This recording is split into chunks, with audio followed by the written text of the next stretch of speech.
Here's the first stop in the Innovation Station. So, last year of UCL and the big one. So I begin the year full of energy and creativity made possible by the year off I took beforehand. So I get assigned my design project teammates. 3 of them were cool and the other 3 were clowns and didn't get any work done, but at least to their credit, they were pretty entertaining. I don't even know why I'm smiling, considering their lack of work input was a pretty big inconvenience, but hey, I'm where I need to be now, so I guess we can laugh about it, huh? So the design project kickoff presentation was delivered by an American professor, and damn did Auntie Samantha have me feeling inspired. She just struck a chord with me in a way that professors from any other country, particularly British professors, didn't have me feeling, with all due respect. So our design project brief was to produce a specified flow rate of vinyl chloride monomer, which is a very common plastic, and here's where the innovation kicked in.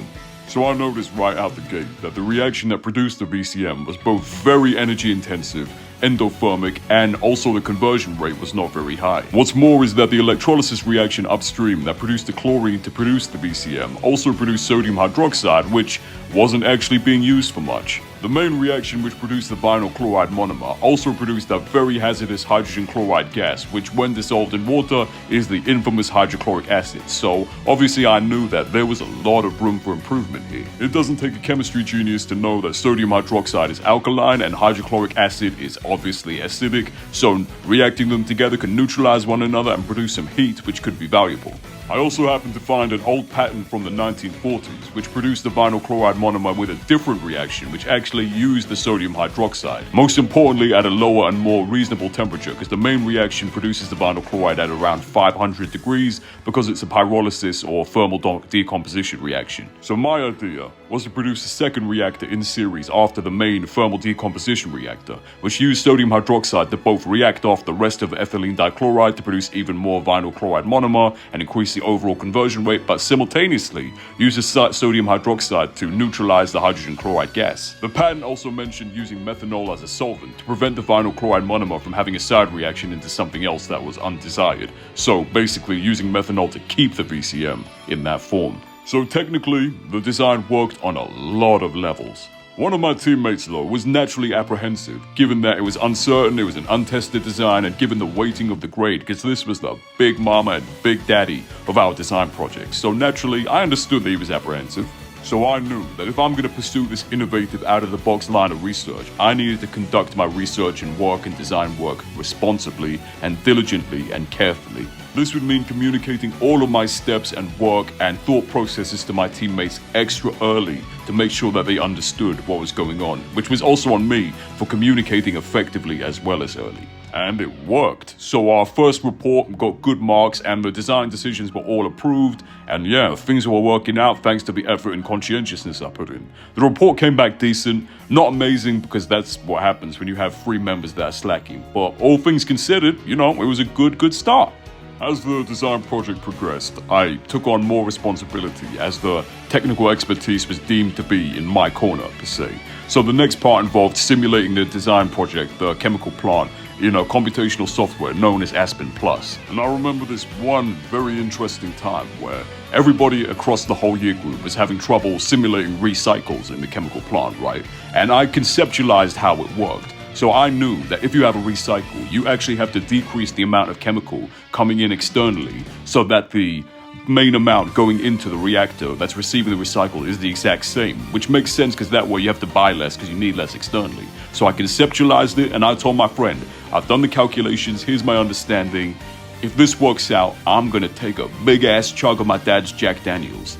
And lo and behold, it actually worked. Suffice to say, I got pretty lit at 3 a.m. on a Tuesday morning.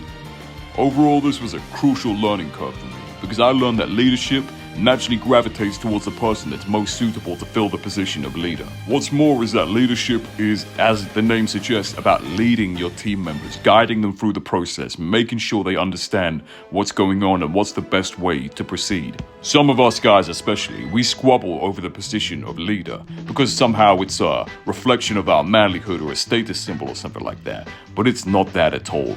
Mature people understand the responsibility and weight and gravity that comes with being a leader. By definition, you can only be a leader if the rest of your team unanimously decide that you're the one they want to follow, right? Leading people and dictating them are 2 entirely different things. Unfortunately though, because of those free slackers, our second report was only just about a pass, where our sections, like us working guys sections, they got pretty highly, but they were dragged the fuck down by the sections those slackers just didn't do well. But yeah, and we complained, but we were told we should have done it beforehand, which I think is kind of, self-defeating, because we were trying to get the work done. We didn't have time and the energy and headspace to complain. So I think it's very self-defeating and circular like that. But unfortunately, that is adult life, that is working life, I do have to admit that there is some validity there, because complaining after you get the grade can look a certain way. But, it's a bit of a gray area. So let's rewind back to September 2017, which is when the third year of university started. The Advanced Sustainable Systems module I told you about, the minor, that continued, and yeah, I reunited with my professor and I got to know my new classmates. We had a small, tightly knit class and we all got real close and really had a good vibe. And yeah, there were a couple cute girls, although one had a boyfriend, yeah, story of our lives. And the other one, yeah, she was cute, but I was kind of an idiot about it, this isn't the first time I've been an idiot about girls. Anyway, so our brief was to alleviate malnutrition and water scarcity in a rural, remote, impoverished Zambian village with free reign, similarly to the last project I told you about. So, yeah, exciting times, huh? What's kind of crazy about that is that my mum happened to be born in Zambia. She's Indian, but she was born in Zambia because a lot of Indians from the West Coast moved to different parts of Africa in the 1900s. But yeah, so as a result of that, that project kind of hit close to home in the best way. I don't really believe in genetic memory, but it's weird. Well, at least I didn't beforehand, but when the professor showed us some pictures of the village, man, I can't lie, it seemed weirdly familiar to me. Yeah, fair enough, I've been to South Africa, which isn't too far, but it's like those specific pictures. Yeah, I'm not gonna lie, it felt like genetic memory to me, or maybe I'm just a little cuckoo. The design I came up with was actually so innovative that I feel like I can't share it with you guys right now until I do something with it or incorporate elements of it into the PhD. It was that crazy. If any of you were to catch me in person, I'd tell you about it, but it's so good that I don't feel entirely comfortable just blurting it out on camera like this. By the way, I really want to work what I found into my PhD, which I can, it is applicable, but I need your help and viewership to get there because, the university only has so much money, even though it's a high up university. On top of that, it will take convincing them because it's pretty outside of the box. Let's shift gears to internships now, because I found one which did accept applications with my grades and my mitigating circumstances, and it was BP. And basically, when I applied, I was doubtful I'd even get selected to go through the rounds of the application process, but somehow I was. Then I did the situational judgment questionnaire. I was selected again. I got through. I did the aptitude test, which I actually found hard, and I didn't think I'd get through. I got through. But then my luck ran out, right? So the next stage was a telephone interview, pardon my stutter, for competency-based. It wasn't technical, it was all to assess your skills and competencies, right?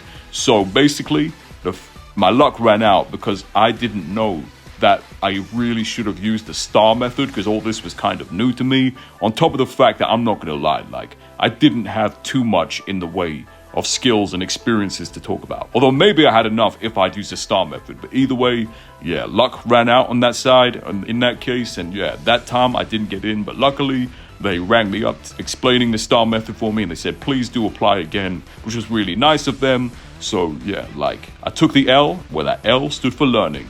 But yeah, an L for that year, but So before we fast forward to 2018, another thing worth mentioning, right? Sorry for jumping back and forth, it just made more sense to me to stay on one topic at a time, but so I had a meeting with my head of year to discuss some things, including my experiences, and also to ask for that in-department mentor again. My doctor also asked, and his response, yeah, we don't do that. It was just kind of blunt at that, even though, asking for someone inside the department that can show me the ropes and make sure I have a good perception of the expectations. Yeah, apparently that was just not available. On top of that, he told me that my personal tutor wasn't acting meanly. They were acting out of compassion because they were worried that I wouldn't be able to carry the workload. Which is funny because then he also admitted to me that the design project teams were based on grades, which is why I had 3 slackers in my team. That is very funny though. Worried about me carrying my workload through the year and getting through myself and handling it. then putting me in a team like that. So now we move on to 2018, specifically January, and now I had my individual component of the design project, where I was tasked with designing an individual component of the chemical plant, but in real rigorous detail, like designing the sizes and components and really getting into the nitty-gritty. And this was a big task for me, because I wanted to design the innovative reactor I built, which I was allowed to, but there was an added risk, because if you remember last year, well, the last academic year, I ran into trouble with Excel solver function. So naturally, there was a lot of weight, layers of weight and stakes to this thing, to pursuing it. So I knew that if I wanted to pursue it, I had to be careful, I had to be diligent, and not kind of let my tree hugger ass heart get in the way of things. I needed to control my emotions, not necessarily not have emotions, because emotions guide you to act and are a really good driver, but you need your head to direct the emotions in the right way, which sometimes means literally redirecting, and sometimes saying stop, U-turn, turn this way, and go that way, you know? Luckily, my advisor for the individual design project was really helpful. He knew his stuff, and he was obviously supportive of me doing something innovative. So in the end, I got a really good grade of 76, and it all worked out. Like, I couldn't believe it. I was like, no way! Like, I was really apprehensive when somebody said on the WhatsApp group, yo, grades are out and feedback is out. And I was like, okay, 76? Like, hell yeah!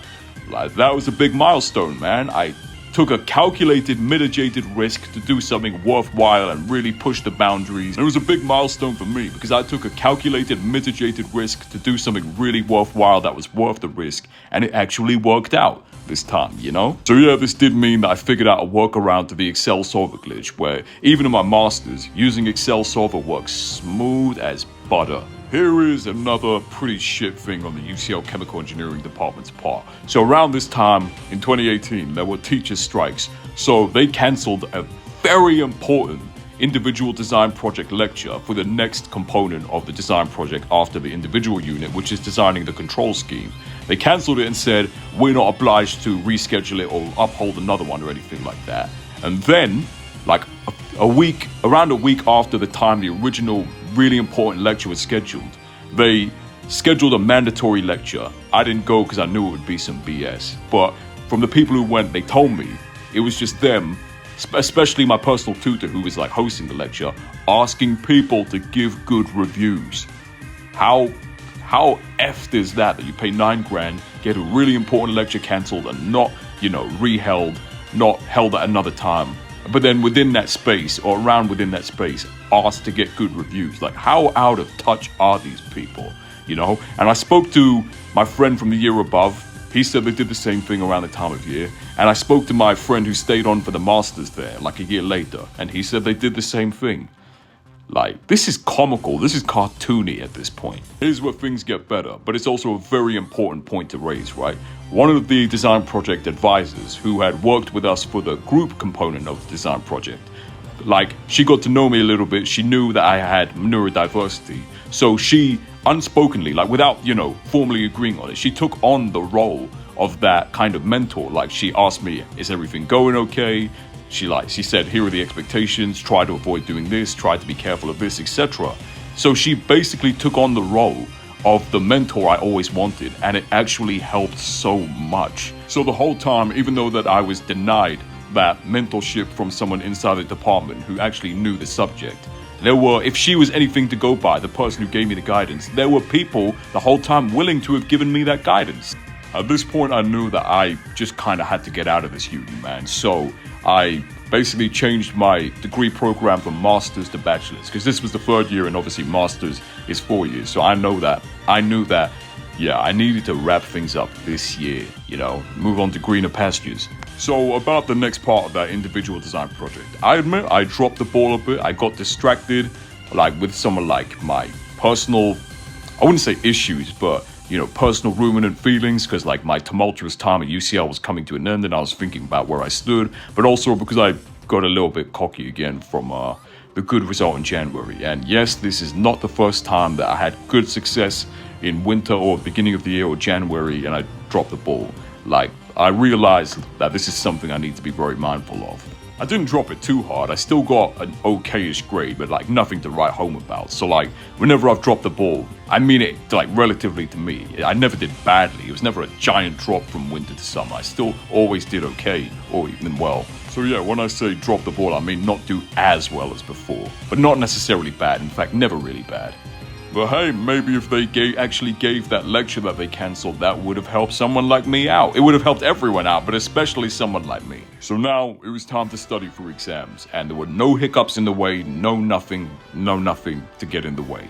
So I studied whilst really trying to get a deep understanding of the subjects in case out-of-the-box questions came out in the exams, and plus, the feeling of innovating successfully really just gave me a positive attachment to having a deeper understanding, even though once again, it was not feasible and not aligned with what the exams were, with how the exams were held. So I did the exams. One exam was interesting because in that exam, there actually was an out-of-the-box question, like the ones I anticipated. And I actually got that right because I got a good score in that exam. When after the exam, like people on WhatsApp group were complaining about it. So that's the kind of thing I prepared for.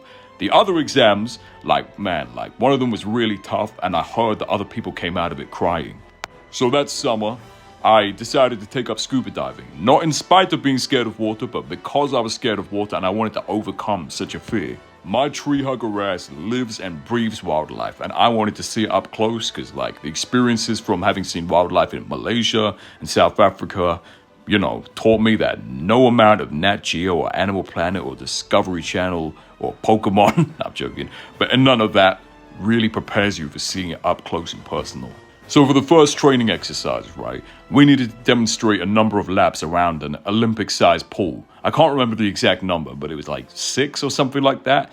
But basically, the kicker was not necessarily my physical fitness, because I kept up and I kept my fitness up. But basically, I was self-conscious about some scars that I had on my body, right, from a snorkeling accident, an encounter with some wildlife, which I'll get to like in a later video. But because of that, I wore a t-shirt. So basically, because of the drag, I was really slow and I couldn't complete the laps. And yeah, the instructors told me, bro, it's probably because of your t-shirt, right? But it's funny, right?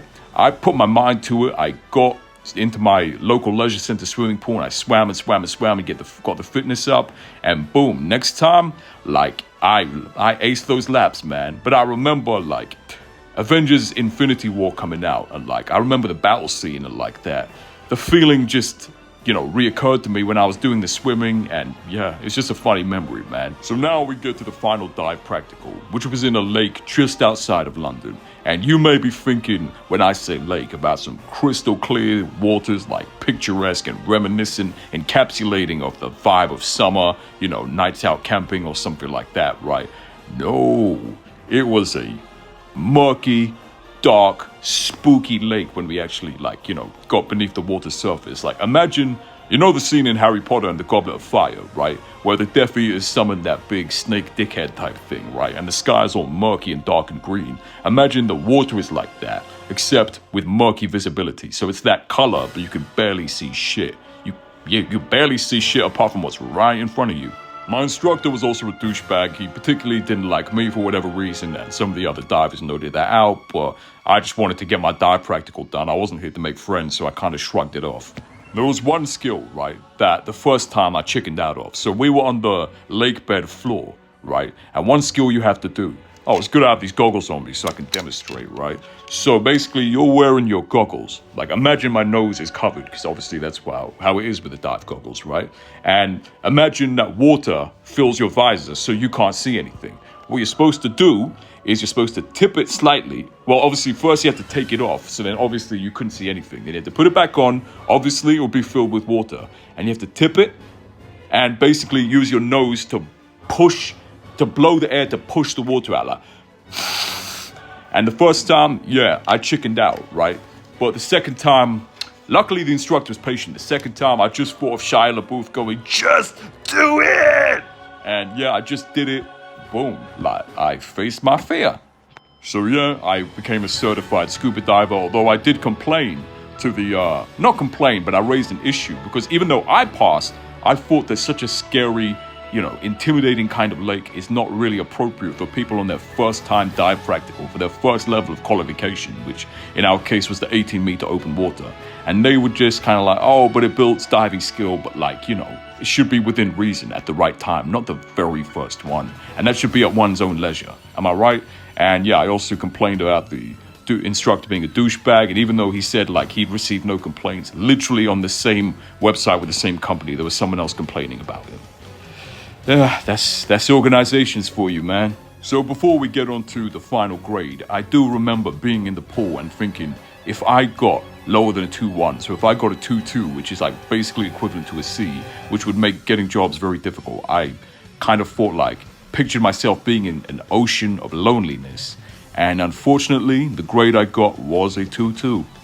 Looking back, it's not as bad as I thought, because even though it did make it hard to get jobs, like objectively, it is an improvement over where I was at the beginning of my time at UCL, but my overall course mark was 56%, and I needed a 60% to get a 2-1. And it was 2 exams in particular that dragged everything down. The mark in the Advanced Sustainable Systems was high, but obviously those 2 exams in the last season and some of the ones that were just passes obviously dragged everything down.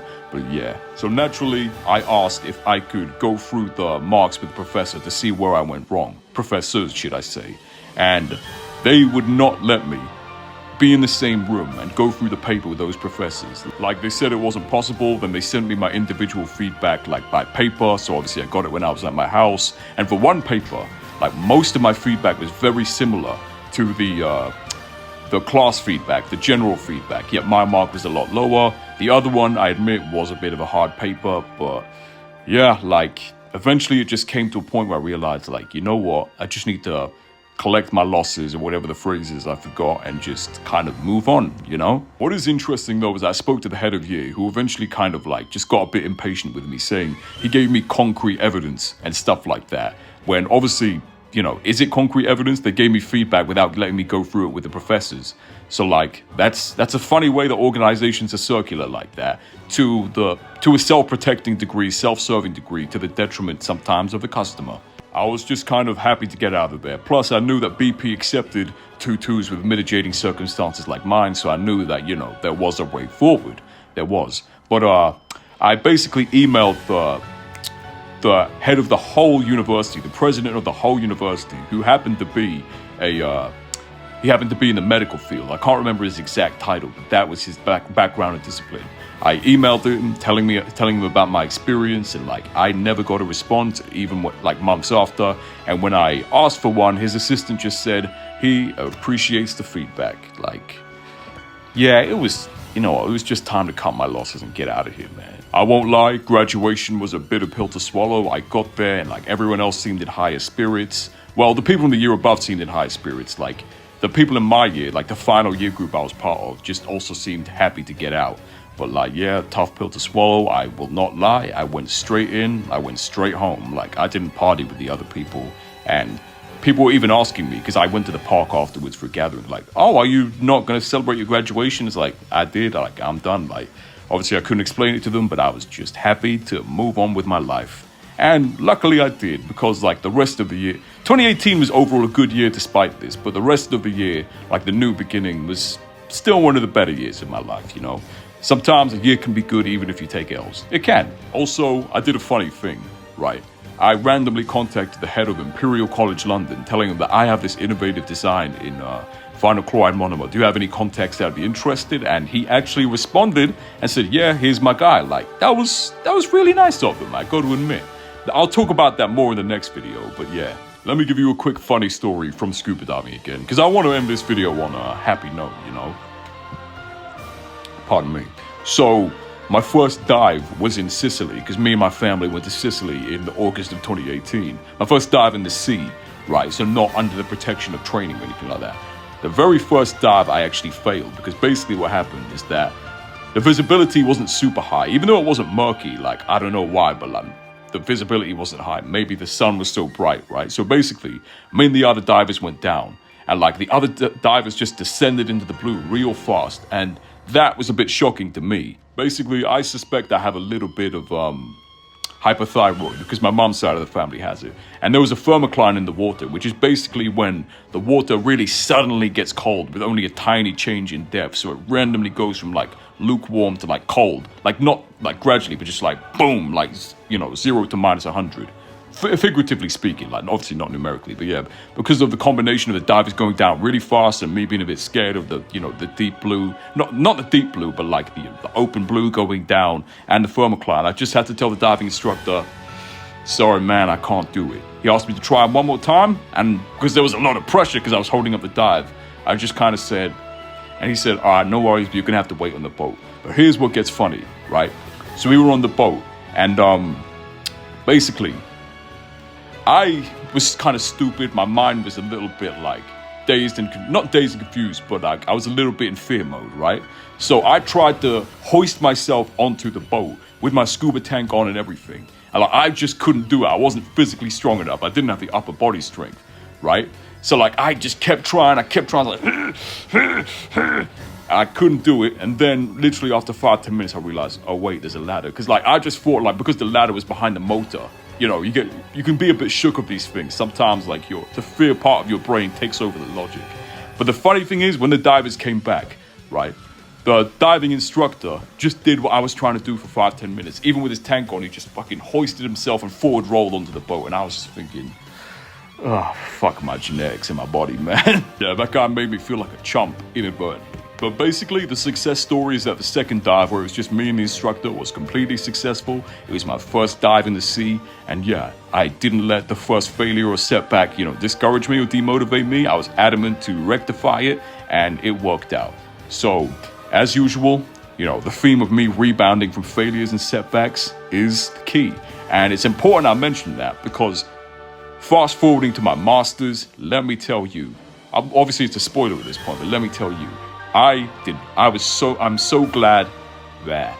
But speaking about rebounding, I definitely applied this to my chemical engineering degree and education. Because although I suffered a big setback by getting a 2-2 in UCL, like I didn't give up and I made it to a place where I could do a master's, which was higher ranked, and I set everything straight. A bit of a spoiler, but it really does reiterate the importance of rebounding from setbacks, Like you take L's, you take little L's, but you can still take the big W's. It's not about how much you get knocked down. It's about how much you're able to get up. So all in all, even though I got a 2-2 and my time at UCL was overall really disappointing, even though there were definitely some good moments, mostly outside of the department, but hey, basically, I am so glad I did not give up on chemical engineering because I knew I was good at it. I knew that the education system, like as it wasn't reflective of my ability. I knew what I was capable of and I stuck with it. And yeah, in the future, I rectified things. As always, thank you for listening. Peace out and have a nice day.